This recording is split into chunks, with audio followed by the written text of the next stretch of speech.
welcome to Quality at Mobile. This is Mobile here speaking. Today we're gonna get some insights from a dataset that we have. So today we're gonna cover the mean, the median, the mode, and the standard deviation, and calculate the number of values that we have in a dataset, and then we're gonna calculate the standard error.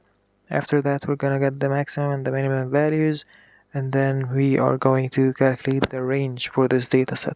And then we have a table here that I already made for the insights for this dataset. So you can see that I already made those calculations for the mean, the median, and the mode, and the standard deviation.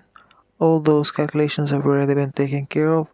So let's start here with this new table here. So the first formula for the mean, which is the average, and then I'm gonna type in average and then select the range that I'm going to calculate the average for. And then for the median, it's pretty simple. It's gonna get the value in the middle of the dataset. You can see here that's showing 60, but it doesn't make any sense if you take a look at the dataset.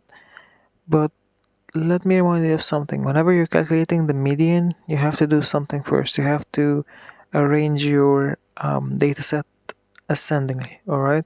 So start by the lowest number, and then, so here you can see me sort the dataset that I have, and then if I scroll down, I can see that the 60 is the number in the exact middle. Let me highlight this one here. So we have 12 values, and so we have 12 values lower than the median and 12 values higher than the median. And then for the third formula here, which is the mode, it's pretty simple. Just type in mode, select your range of values, and then Excel will get you the exact number for the mode. And then you can see me here checking the mode manually with selecting duplicate values. You can see that 67 here is showing as a duplicate value, so that's why it's the mode, because it's the most repeated number in a dataset.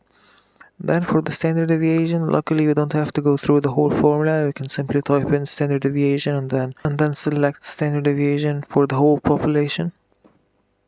Excel will calculate the whole thing for us. And then for the n, which is the number of values we have in a dataset, we're gonna use the count formula to count the number of values that we have.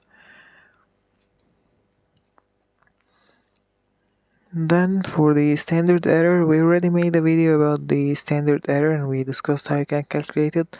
However, as a quick reminder here, so the standard error is the standard deviation divided by the square root of the number of values that we have, which is n. So you can see me here calculating the standard deviation over square root of n. And then for the maximum and the minimum, this is the easiest formula that we have. So for maximum, we're going to use max.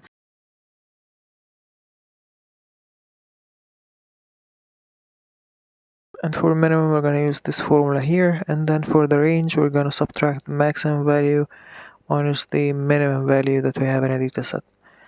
So that's pretty much everything for this video.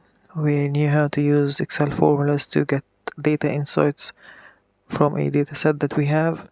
So I hope you liked this one, and if you have any questions, any concerns, let me know in the comment section below. And yeah, that's it.